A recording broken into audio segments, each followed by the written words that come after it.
ಇಷ್ಟೊಂದು ರುಚಿಯಾಗಿ ಕರುಮ್ ಅಂತಿರೋ ಕ್ರಿಸ್ಪಿ ಬಟರ್ ಮುರುಕು ಅಥವಾ ಬೆಣ್ಣೆ ಚಕ್ಲಿನ ಮನೇಲೆ ಸಿಂಪಲ್ಲಾಗಿ ಹೇಗೆ ಮಾಡೋದು ಅಂತ ನಿಮಗೇನಾದ್ರು ಗೊತ್ತಾದರೆ ನೀವು ಖಂಡಿತ ಮಿಸ್ ಮಾಡ್ದೇ ಈ ರೆಸಿಪಿನ ಟ್ರೈ ಮಾಡ್ತೀರಾ. ಅಷ್ಟು ಸೂಪರಾಗಿರುತ್ತೆ ಇದು. ನಮಸ್ಕಾರ ಎಲ್ರಿಗೂ, ಮಂಡ್ಯಕಾಯಿ ರುಚಿಗೆ ಸ್ವಾಗತ. ನೀವೇನಾದ್ರು ನಮ್ಮ ಚಾನಲ್ಗೆ ಹೊಸಬರಾಗಿದ್ದರೆ ದಯವಿಟ್ಟು ಚಾನಲ್ನ ಸಬ್ಸ್ಕ್ರೈಬ್ ಮಾಡ್ಕೊಳ್ಳಿ. ಇನ್ನಷ್ಟು ಇಂಟ್ರೆಸ್ಟಿಂಗ್ ವೀಡಿಯೋಸ್ಗೆ ಬೆಲ್ ಐಕಾನ್ನ ಕ್ಲಿಕ್ ಮಾಡ್ಕೊಳ್ಳಿ. ಬೇಕ್ರಿ ಸ್ಟೈಲಲ್ಲಿ ಮನೇಲಿ ಏನಾದರೂ ರುಚಿಯಾಗಿ ತಿನ್ನಬೇಕು ಅಂತ ಅನ್ನಿಸ್ದಾಗ ಈ ರೆಸಿಪಿನ ಟ್ರೈ ಮಾಡಿ. ತುಂಬ ಟೇಸ್ಟಿಯಾಗಿರುತ್ತೆ. ಅದರಲ್ಲೂ ಮಕ್ಕಳಂತೂ ತುಂಬ ಇಷ್ಟಪಟ್ಟು ತಿಂತಾರೆ. ಒಂದ್ಸತಿ ಈ ರೀತಿ ಮಾಡಿಟ್ಕೊಂಡ್ರೆ ಸಾಕಾಗುತ್ತೆ. ತಡ ಮಾಡ್ದೇ ಬನ್ನಿ ಇವತ್ತಿನ ಟೇಸ್ಟಿ ರೆಸಿಪಿ ಬೆಣ್ಣೆ ಮುರುಕು ಮಾಡೋದು ಹೇಗೆ ಅಂತ ನೋಡಿ. ಮೊದಲಿಗೆ ಚಕ್ಲಿ ಮಾಡೋಕ್ಕೆ ನಾನು 2 ಕಪ್ಪಷ್ಟು ಅಕ್ಕಿ ಹಿಟ್ಟನ್ನ ತೊಗೊಳ್ತಾ ಇದ್ದೀನಿ. ಅಕ್ಕಿ ಹಿಟ್ಟು ಮನೇಲೇ ಮಾಡಿರೋದಾದರೂ ಬಳಸ್ಬೋದು ಅಥವಾ ಅಂಗಡಿಯಿಂದ ತಂದಿರೋದನ್ನಾದರೂ ನೀವು ಬಳಸ್ಬೋದು. ಅಂಗಡಿಯಿಂದ ತಂದಿರೋದಾದರೆ ಈ ರೀತಿ ಒಂದ್ರಿ ಆಡ್ಕೊಳ್ಳೋದ್ರಿಂದ ಅದರಲ್ಲಿ ಏನಾದ್ರು ಹುಳ ಅಥವಾ ಗಂಟಿದ್ರೆ ಈ ರೀತಿ ಒಂದ್ರಿ ಆಡೋದ್ರಿಂದ ಅದೆಲ್ಲ ಕ್ಲಿಯರ್ ಆಗುತ್ತೆ. ಅಕ್ಕಿ ಹಿಟ್ಟನ್ನೆಲ್ಲ ನೀಟಾಗಿ ಒಂದ್ರಿ ಆಡ್ಕೊಂಡು ಇವಾಗ ಇದಕ್ಕೆ ನಾನು 1 ಕಪ್ಪಷ್ಟು ಕಡಲೆ ಹಿಟ್ಟನ್ನ ಸೇರಿಸ್ಕೊಳ್ತೀನಿ. ಕಡಲೆ ಹಿಟ್ಟನ್ನು ನೀಟಾಗಿ ಒಂದ್ರಿ ಆಡಿಟ್ಕೊಳ್ತೀನಿ, ಯಾಕಂದರೆ ಅದರಲ್ಲಿ ಗಂಟು ಏನಾದ್ರು ಇದ್ದರೆ ಅದು ಕೂಡ ಕ್ಲಿಯರ್ ಆಗೋಗಲಿ ಅಂತೇಳಿ. ಒಂದ್ರಿ ಆಡಿರೋ ಅಕ್ಕಿ ಹಿಟ್ಟನ್ನ ಮತ್ತು ಕಡಲೆ ಹಿಟ್ಟನ್ನು 1 ಸ್ಪೂನ್ ಬಳಸಿ ನಾನು ಇದನ್ನು ಚೆನ್ನಾಗಿ ಮಿಕ್ಸ್ ಮಾಡ್ಕೊಳ್ತೀನಿ. ಇದನ್ನೆಲ್ಲ ಮಿಕ್ಸ್ ಮಾಡಾದಮೇಲೆ ಇವಾಗ ಇದಕ್ಕೆ ಏನೇನು ಐಟಮ್ ಬೇಕೋ ಅದನ್ನೆಲ್ಲ ನಾನು ಇದಕ್ಕೆ ಸೇರಿಸ್ಕೊಳ್ತೀನಿ. ನೀವೇನಾದರೂ ಕ್ವಾಂಟಿಟಿ ಜಾಸ್ತಿ ಮಾಡಬೇಕು ಅಂತ ಅನ್ನಿಸ್ದಾಗ ನಿಮಗೆ ಇದಕ್ಕೆ ನಾನಿಲ್ಲಿ 2 ಕಪ್ಪಷ್ಟು ಅಕ್ಕಿ ಹಿಟ್ಟು 1 ಕಪ್ಪಷ್ಟು ಕಡಲೆ ಹಿಟ್ಟನ್ನ ಬೆಳೆಸಿದ್ದೀನಿ. ನೀವು ಅದನ್ನು ಡಬಲ್ ಮಾಡ್ಕೊಳ್ಳಿ. ಇವಾಗ ಇದಕ್ಕೆ ಬಟರ್ ಮುರ್ಕೊಂಡ್ಮೇಲೆ ಬೆಣ್ಣೆ ಚಕ್ಲಿಗೆ ಬೆಣ್ಣೆ ಇರಲೇಬೇಕು. ನಾನಿಲ್ಲಿ 2 ದೊಡ್ಡ ಸ್ಪೂನಲ್ಲಿ ಹಾಕ್ತಾಯಿದ್ದೀನಿ. ಚಿಕ್ಕ ಸ್ಪೂನಲ್ಲಿ ಅಂದರೆ ಒಂದು 5 ರಿಂದ 6 ಸ್ಪೂನ್ ಆಗುತ್ತೆ. ಅದನ್ನು ಸ್ವಲ್ಪ ಲೈಟಾಗಿ ಕರಗಿಸ್ಕೊಂಡು ಹಾಕ್ತಾಯಿದ್ದೀನಿ, ಯಾಕಂದರೆ ಹಂಗೆ ಗಟ್ಟಿ ಬೆಣ್ಣೆ ಹಾಕೋದ್ರಿಂದ ಹಿಟ್ಟಲ್ಲಿ ಕಲಸೋಕ್ಕಾಗಲ್ಲ. ಈ ರೀತಿ ಕರಗಿಸ್ಕೊಂಡು ಹಾಕೋದ್ರಿಂದ ನೀಟಾಗಿ ಮಿಕ್ಸ್ ಮಾಡ್ಕೋಬೋದು. ಬೆಣ್ಣೆ ಹಾಕಾದ್ಮೇಲೆ ನಾನು ಇವಾಗ ಇದಕ್ಕೆ ಒಂದು ಅರ್ಧ ಟೀ ಸ್ಪೂನಷ್ಟು ಕಪ್ಪು ಜೀರಿಗೆ ಮತ್ತು ರುಚಿಗೆ ಎಷ್ಟು ಬೇಕೋ ಅಷ್ಟು ಉಪ್ಪನ್ನ ನಾನು ಇದಕ್ಕೆ ಸೇರಿಸ್ಕೊಳ್ತೀನಿ. ನೀವು ಬೇಕಿದ್ರೆ ಮಾಮೂಲಿ ಜೀರಿಗೆನೂ ಬಳಸ್ಬೋದು, ಓಮ್ ಕಾಳನ್ನೂ ಬಳಸ್ಬೋದು. ವಿಡಿಯೋದಲ್ಲಿ ನಾನು ಹಿಂಗೆ ಹಾಕಿರೋದು ಸ್ಕಿಪ್ ಆಗಿದೆ. ನೀವು ಮಿಸ್ ಮಾಡ್ದೇ ಹಿಂಗೆ ಹಾಕೋದ್ರಿಂದ ಟೇಸ್ಟ್ ಚೆನ್ನಾಗಿರುತ್ತೆ. ಕೆಲವರು ಇದಕ್ಕೆ ಕಪ್ಪೆಳ್ಳನ್ನ ಕೂಡ ಹಾಕ್ತಾರೆ ಚಕ್ಲಿ ಮಾಡಬೇಕಾದ್ರೆ. ನಿಮ್ಮ ಆಪ್ಷನಲ್ಲಿ ನೀವು ಬೇಕಂದರೆ ನೀವು ಹಾಕ್ಕೋಬೋದು. ಅದನ್ನೆಲ್ಲ ಒಂದು ಸ್ಪೂನ್ನ ಬಳಸಿ ಎಲ್ಲನೂ ಚೆನ್ನಾಗಿ ಮಿಕ್ಸ್ ಮಾಡಿಕೊಂಡು ಆಮೇಲೆ ಕೈಯಿಂದ ಇದನ್ನು ನಾದ್ಕೊಳ್ಳೋಕೆ ಸ್ಟಾರ್ಟ್ ಮಾಡಬೇಕು. ನಾದಾದಮೇಲೆ ಕೈಯಲ್ಲಿ ಕಟ್ಟಿದ್ರೆ ಅದು ಉಂಡೆ ಕಟ್ಕೋಬೇಕು. ಆ ರೀತಿ ನಾನು ಇದನ್ನು ನೀರು ಹಾಕ್ತಾನೆ ಫಸ್ಟು ಕಲಿಸ್ಕೊಳ್ತೀನಿ.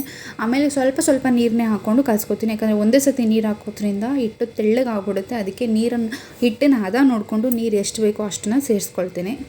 ಹಿಟ್ಟಿನ ಹದದ ತಕ್ಕನಂಗೆ ನಾನು ಸ್ವಲ್ಪನೇ ನೀರು ಹಾಕ್ಕೊಂಡು ಕಲಿಸ್ಕೊಳ್ತೀನಿ. ಚಕ್ಲಿ ಚೆನ್ನಾಗಿ ಬರಬೇಕು ಅಂದರೆ ಮೇನ್ ಹಿಟ್ಟು ಚೆನ್ನಾಗಿರಬೇಕು. ಹಿಟ್ಟನ್ನು ಚೆನ್ನಾಗಿ ಕಲಿಸೋದ್ರಿಂದ ಚಕ್ಲಿ ಚೆನ್ನಾಗಿ ಬರುತ್ತೆ, ಸಾಫ್ಟಾಗೂ ಬರುತ್ತೆ, ನಾರು ಅಂಶ ಇರೋದಿಲ್ಲ.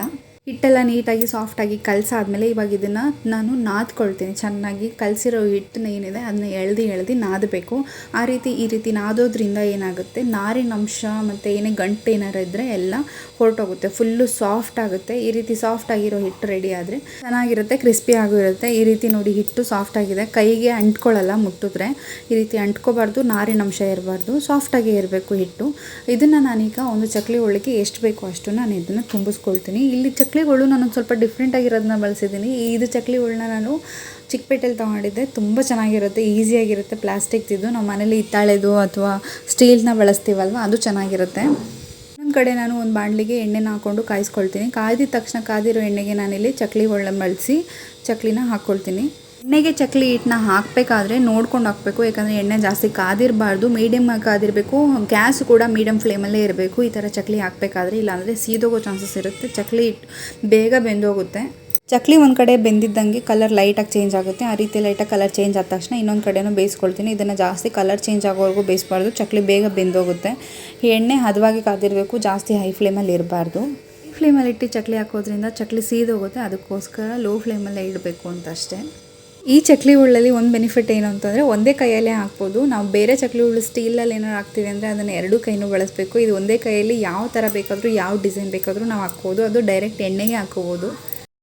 ಚಕ್ಲಿ 2 ಕಡೆ ನೀಟಾಗಿ ಬೆಂದಾಗ ಅದು ಲೈಟಾಗಿ ಕಲರ್ ಚೇಂಜ್ ಆಗುತ್ತೆ.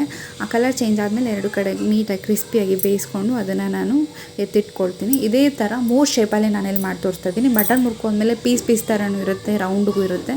ನಾನಿಲ್ಲಿ 2-3 ಥರ ನಾನಿಲ್ಲಿ ಚಕ್ಲಿನ ಹಾಕಿ ಫ್ರೈ ಮಾಡಿ ತೋರಿಸ್ತಾ ಇದ್ದೀನಿ.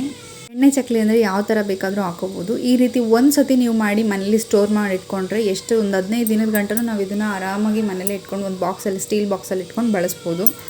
ಕಡಿಮೆ ಪದಾರ್ಥ ಬಳಸಿ ತುಂಬ ರುಚಿಯಾಗಿರುವಂಥ ಪಟ್ಟಂತ ಮಾಡೋವಂಥ ಚಕ್ಲಿ ರೆಸಿಪಿ ಇದು. ಮಿಸ್ ಮಾಡ್ದೇ ಮನೇಲಿ ಟ್ರೈ ಮಾಡಿ ಹೇಗಿತ್ತು ಅಂತ ಹೇಳಿ ಕಮೆಂಟ್ ಮುಖಾಂತರ ತಿಳಿಸಿ. ನಿಮಗೇನಾದರೂ ಇನ್ನಷ್ಟು ಬೇರೆ ರೀತಿಯಾದಂಥ ಸ್ನ್ಯಾಕ್ಸ್ ವೀಡಿಯೋಸ್ ಏನಾದರೂ ಬೇಕಾದರೆ ಅಥವಾ ರೆಸಿಪೀಸ್ ಬೇಕಾದರೆ ಕಮೆಂಟ್ ಮಾಡಿ. ನಾನು ನೆಕ್ಸ್ಟ್ ಟೈಮ್ ವೀಡಿಯೋ ರೆಸಿಪಿನ ನಾನು ನಿಮ್ಮ ಜೊತೆ ಶೇರ್ ಮಾಡ್ತೀನಿ.